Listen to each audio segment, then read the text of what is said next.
Good morning, girls. Today we will see the new book work. We stopped on the demo. That only will continue.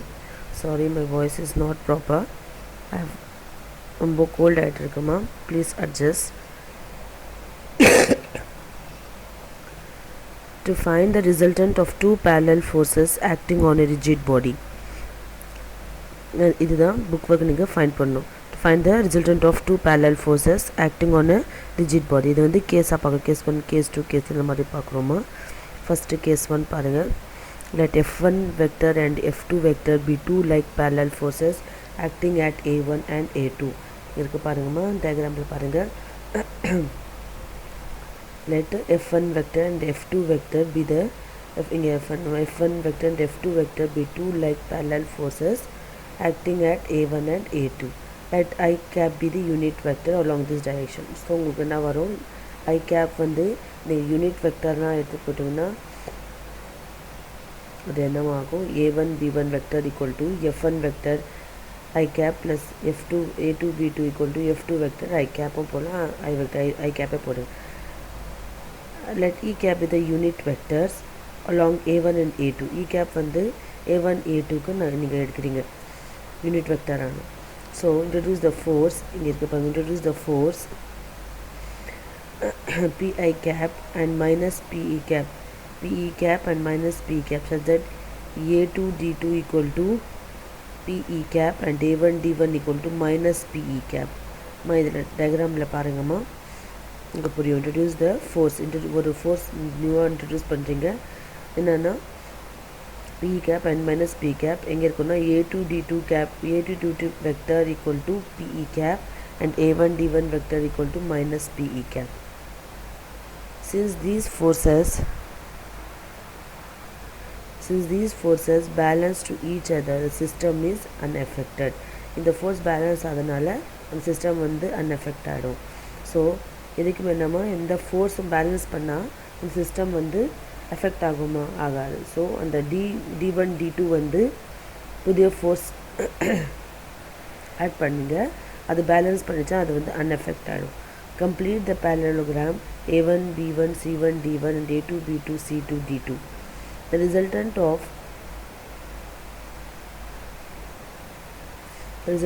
of F1 vector I vector at A1 minus Pe cap at A1 is A1 C1. Resultant என்ன இருக்கும், இந்த டயக்ராமில் பாருங்கள். Resultant என்ன ஆகும்னா A1 C1 vector equal to F1 I vector minus Pe cap. அதே மாதிரி F2 Iக்கு என்ன இருக்குன்னா A2 C2 vector equal to F2 I vector plus Pe cap ஆகும்.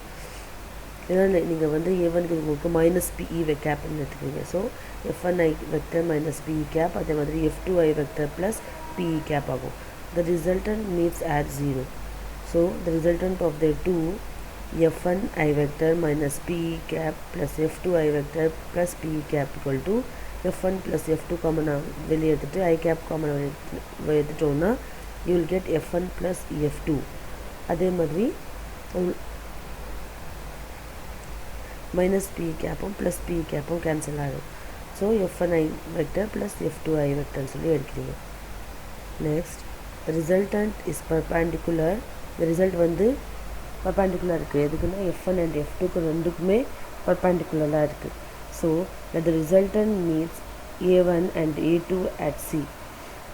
ஸோ அது என்னன்னா அந்த ரிசல்ட் எங்கே நான் மீட் ஆகுதுன்னா A1 and A2 at C meet ஆகுது. டயக்ராமில் பாருங்கள் A1 and A2 at C. So take moment about C. இதெல்லாம் உங்களுக்கே தெரியுமா, moment of F1 at C plus moment of F2 at C. So உங்களுக்கு என்ன ஆகும், moment of F1 plus F2 at C. So you will get CA1 cross F1 plus CA2 cross F2 is equal to 0. இது change பண்ணோன்னா மேக்னிடியூட்னா minus A1 C cross F1 plus CA2 plus F cross F2 equal to 0. உங்கள் resultant வரதுனால உங்களுக்கு magnitude change பண்ணுறோமா. So உங்களுக்கு magnitude direction change பண்ணால் உங்களுக்கு sign change ஆகுமா.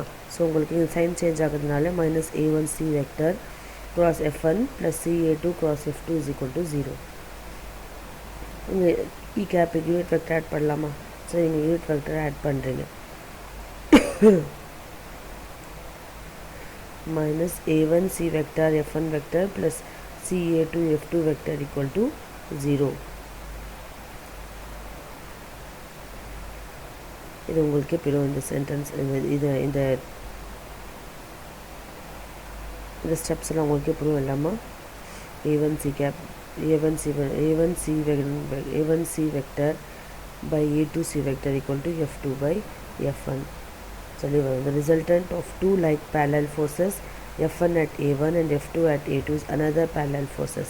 The resultant of f1 and f2 के नंबर को f1 plus f2 acting at a point c on a1 and a2 such that it divides a1 and a2 internally in the ratio f2 is to f1.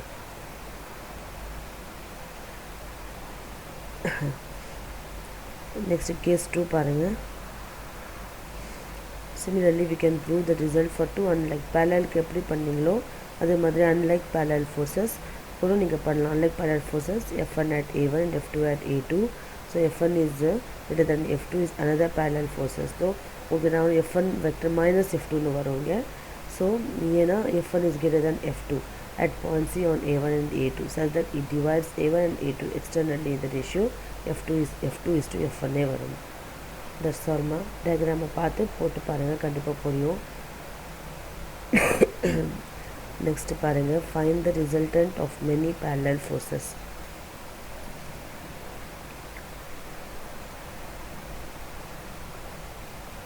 Suppose இதுவும் book mark மாதிரிதாமா. Suppose a system of parallel forces f1 I vector, f2 I vector, f3 I vector, etc. fn I vector where r1, r2, etc. are in our position vector respectively. When the resultant of f1 I vector, f2 I vector is f1 plus f2 I vector acting at a point whose position vector is f1 r1 vector plus f2 r2 vector divided by f1 plus f2. The result எப்படி இருக்கும்னா இப்போ இந்த system of parallel forces என்னமா f1 vector f2 vector resultant of many parallel forces நம்ம கேக்குறாங்க. So அதனால தான் f1 f2 f3 etc. fn வரைக்கும் போடுங்க. r1 r2 என்னன்னா position vector. Resultant அப்படி என்ன இருக்கும் இங்க f1 f2 மட்டும் f1 plus f2 இருக்கும். Acting at a point position vector is f1 r1 vector plus f2 r2 vector divided by f1 plus f2 ன்னு இருக்கும். அதே மாதிரி உங்களுக்கு f1 f2 f3 க்கு இந்த மாதிரி இருக்கும் f1 r1 vector plus f2 r2 vector plus f3 r3 vector divided by f1 plus f2 plus f3. Similarly, resultant for a given forces and the position of vector for application r is equal to resultant for every vector தான் நமக்கு many parallel forces நமக்கு இருக்காங்க. So அப்போ என்ன வரும் உங்களுக்கு f1 r1 vector plus f2 r2 vector plus etc. fn rn vector divided by r1 plus r2 plus etc. f1 r1 vector plus f2 r2 vector plus f3 r3 vector plus etc. fn rn vector divided by fn plus f2 plus etc. fn vector வரைக்கும். Okay அம்மா ரொம்ப easy ஒன்றுமே இல்லை. Resultant என்னன்னு கேட்குறாங்க. That's all. Next வந்து centre of gravity. இது பாருங்கள் center of gravity. If the forces of earth gravitation on a system of particle of mass, இது வந்து definition center of gravitation is important dama. If the forces of earth gravitation on a system of particle of mass m1 m2 m3 etc. whose position vector is r1 r2 r3 etc. supposed to be parallel with the position vector of the points, the center of gravity through which resultant gravitational acts is r vector is equal to m1 r1 vector plus m2 r2 vector plus etc. divided by m1 plus m2 plus etc. நீங்கள் எதுக்கு பார்த்தோம்னா book work பார்த்தோம்னா அதே மாதிரி நம்ம இந்த டிஃபினேஷனும் ஒரு time பாருங்கள் உங்களுக்கு புரியும். படித்து பாருங்கம்மா. இந்த இதுவும் புரியுதான்னு பாருங்கம்மா. நெக்ஸ்ட் கிளாஸில் டீச் பண்ணுறேன். To like parallel forces of magnitude p and q act on a rigid body if q is changed p squared by q with the line of action being the equal. Show the line of action of the resultant will be the equal as it could be if the forces were simply interchange ஆனால் என்ன உங்களுக்கு resultant கிடைக்கும்னு சொல்லி கேட்டுருக்காங்கம்மா. இந்த problem உங்களுக்கு புரியுதான்னு பாருங்கள். ஒரு time சும்மா படித்து பாருங்கள். இந்த கிளாஸில் உங்களுக்கு டீச் பண்ணுறேம்மா. இந்த ஃபஸ்ட் ப்ராப்ளம் இது இம்பார்ட்டண்ட்மா. மோஸ்ட்லி இந்த ப்ராப்ளம் வந்து மோஸ்ட்லி உங்களுக்கு கேட்குறாங்க. AB of P minus Q divide by P plus Q இருக்கலாமா. இந்த ப்ராப்ளம் உங்களுக்கு எப்போவுமே கேட்பாங்கம்மா. நான் இந்த இதுலேயும் அகெயின் இந்த ஃபுல் யூனிட் அப்படியே நான் மெட்டீரியல் கூட அனுப்புகிறேன். இந்த இதையே உங்களுக்கு அனுப்புகிறேன் ஃபுல்லாகவே. ஓகே அம்மா. இந்த ப்ராப்ளம் ரொம்ப இம்பார்ட்டன்ட், ஈஸியாக கூட இருக்கும், புரியும் கூட. ஓகே அம்மா. ஓகே அம்மா. Thank you girls.